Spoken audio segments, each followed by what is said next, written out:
ნიშანდობლივია, რომ დღეს არის 14 მარტი და ზუსტად დღეს გვაქვს სავსე მთვარეობა და მთვარის დაბნელება.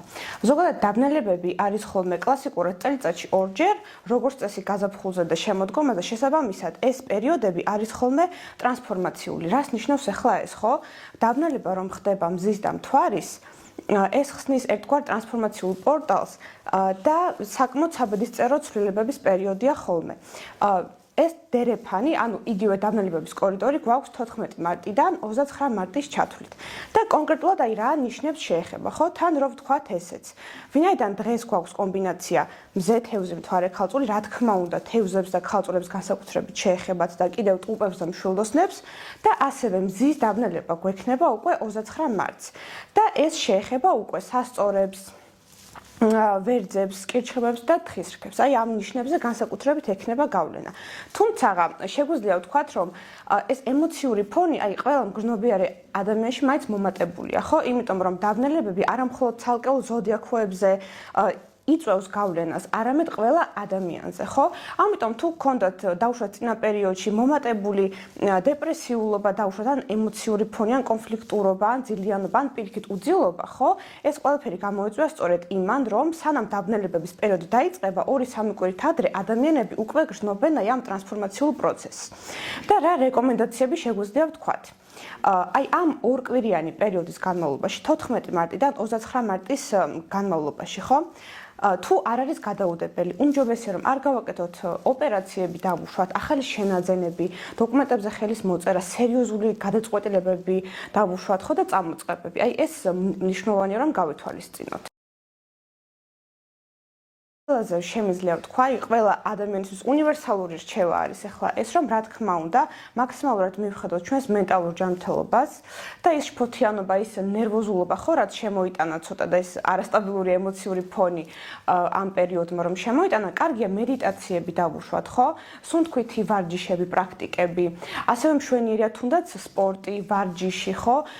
ნუ თუ ვთქვათ, მორწმუნე ხართ, ლოცვად შეიძლება ამ პერიოდში, ხო? ანუ საბოლოო ჯამში დაბნელებების კორიდორი ამავდროულად გვაძლევს საშუალებას, რომ ჩვენ გავთავისუფლდეთ ნეგატივისგან. ამიტომ ჩვენ შეგვიძლია გავაკეთოთ აი წმენდითი მედიტაციები ვთქვათ, ხო? დავანთოთ სანთელი, ან პალოსანტო, ხო, წმინდა ხე, ან საკმეველი თუ გაქვთ, რომ ეს ნეგატივი, რაც დაგროვილი გქონდა წინა 6 თვიანი პერიოდის განმავლობაში, ხო? შეგვიძლია რომ აი ამ დაბნელებებს გავატანოთ ეს ნეგატივი. 25 წელი ძალიან გარდამტეხი და ტრანსფორმაციულია. ნუმეროლოგიურად რო ვთქვათ, ხომ, ციფრი გამოდის 9-იანი. რატომ? იმიტომ რომ უნდა დავშალოთ, ხო, 2 + 2 + 5 გამოდის 9-იანი. როდესაც წლის ციფრი გამოდის 9-იანი, ხო, ნუმეროლოგიაში, ხო, კლასიკურ ნუმეროლოგიაში ითვლება, რომ ჩვენ ვცხოვრობთ 9-წლიანი ნუმეროლოგიური ციკლებით. რაც ნიშნავს იმას, რომ ყოველ 9 წელიწადში ერთხელ ხდება ენერგიების განახლება და აი მინი ახალი ეპოქა იწყება, ასე ვთქვათ, ხო?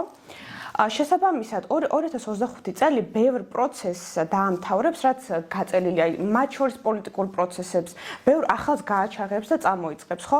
9-იანს მართავს პლანეტა მარსი და ჩვენ ვიცით, რომ მარსი არის ბრძოლის და ომების პლანეტა, შესაბამისად მე ვთქვი კიდეც იმ პროგნოზში, ნახეთ ალბათ, რომ 2025 წელი არ არის მარტივი პოლიტიკურად, ხო? ბევრი პატარ-პატარა ლოკალური დაპირისპირებები შეიძლება გქონდეს, იმიტომ რომ აი 9-იანის ენერგიას მოაქვს სერიოზული კონფლიქტურობა. ამიტომ მეტი დიპლომატია მართებთ ეხლა პოლიტიკოსებს ნამდვილად.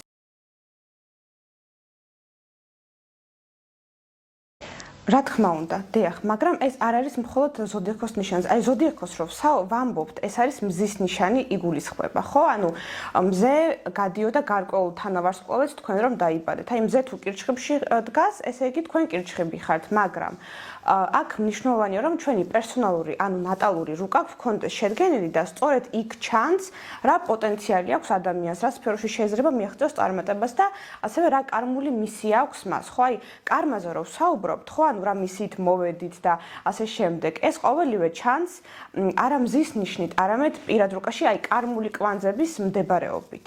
შესაბამისად, იმისთვის რომ ჩვენ წარმატებას მივაღწიოთ, მნიშვნელოვანია რომ ვიცოდეთ ჩვენი პირადი რუკა და კერძოდ კარმული კვანძები, ის მდებარეობა.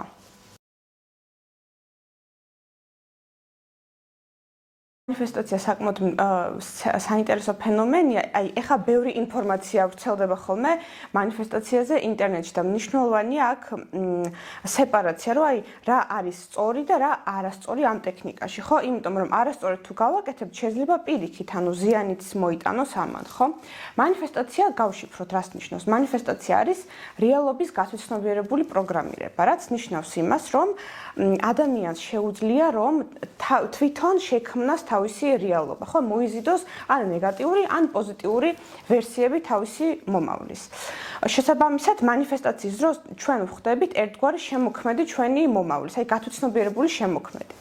манифестაცია რომ მოხდეს სწორედ, ჩვენ სამყაროს ენა უნდა ვიცოდეთ, ხო, ანუ რა ენაზე საუბრობს სამყარო, ხო?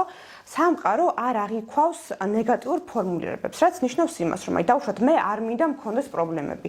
სიტყვა არ არის ნეგატიური ფორმულირება ამ შემთხვევაში და სამყარო არ აღიქვავს აი ამ ფრაზას, რომ მე არ მინდა მქონდეს პრობლემები. ეს არ საერთოდ ამოიშლება და თქვენ პირიქით პრობლემებს მოიზიდავთ. ამიტომ აქ გვჭირდება სწორი ფოკუსი გქონდეს, ხო? აი ყურადღება და ემოციური ჩართულობა და წარმოსახვა არის გასაღები სწორი манифестაციის, ხო? ყურადღება უნდა გქონდეს არა იმაზე, რისი მოზიდვაც არ გვინდა, არამედ იმაზე, რაც გვინდა. აი მაგალითად, მე მინდა ვიყო წარმატებული. ანუ ის კი არ უნდა ვთქვათ, რომ მე არ მინდა ვიყო ვთქვათ წარუმატებელი, ხო? უნდა ვთქვათ რომ მე მინდა ვიყო წარმატებული. ან შეგიძლიათ უკვე აწმყოში თქვათ, ანუ ეს მეორე манифестაციური ხრიკია, რომ მე ვარ წარმატებული დავუშვათ, მე ვარ ჯანმრთელი, მე ვარ ბედნიერი. ამიტომ მნიშვნელოვანია რომ აი ეს ნიუანსები გავითვალისწინოთ. 2025 წლის ივლისის პერიოდიდან უამრავი წყვილი დაინგრა და დაშორდა. მართლა ის წლები რომ ურთიერთობა ჰქონდათ და მეც ახლა მსგავსი кейსები უამრავი მომისმენა ჩემი კლიენტებისგან და ვაფრთხილებდი კიდეც რატომ? იმიტომ რომ შავი მთვარე ლილიტი გადის 29 მარტამდე, ხო, ანუ მარტის ბოლომდე სასწორის ზოდიაქოს ნიშანს და სასწორი არის კავშირში სწორედ პარტნიორულ ურთიერთობებთან. და ვინაიდან 29 მარტს გვექნება ასევე დაბნელება, ხო, რომელიც ასევე შეეხება სასწორებს, ხო? მნიშვნელოვანია რომ მაქსიმალური მოთმინება და დიპლომატია შევინარჩუნოთ იმისთვის რომ საყვარელი ადამიანები არ დავკარგოთ ან არ გავანაწყენოთ. ამიტომ ამისთვისაც სახიფათო პერიოდია. კი, ურთიერთობებისთვისაც არ არის მარტივი პერიოდი ნამდვილად.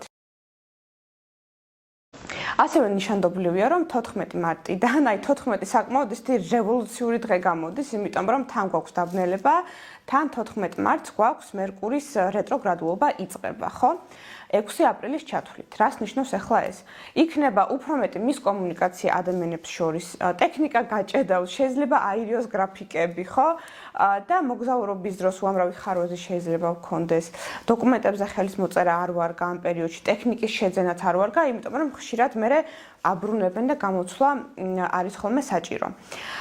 და კიდევ რას მართავს მერკური, ხო? საგანმანათლებლო სისტემასაც. ამიტომ აი სწავლა თუ გინდათ რომ დაიწყოთ, დავუშვათ, ხო? აი ან კურსები გაიაროთ, აი ჯობია რომ მერკურის რეტროგრადულობის მერე მოხდეს ეს ყოველივე.